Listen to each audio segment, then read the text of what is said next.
Hello friends, today I'm going to tell you about the DAX query. In DAX query, we have a different measures and different items, and sometimes we have a repetitive items in the DAX query.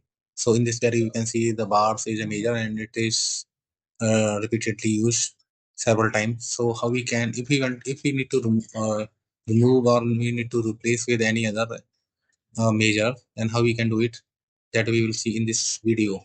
So let's see how we can do it. So for that, just select the required item. In this case, we have a measures. So just press Ctrl D repeatedly until we select all the measures. So now we have selected all. Just click on the last and just remove. So you can see all selected measures have been removed and and then open bracket, and you see all the measures, available measures are in the list. So just select the required one. Yeah, and you can see all the measures have been selected now. So this is the thing that I wanted to share with you. So I hope you have understood this.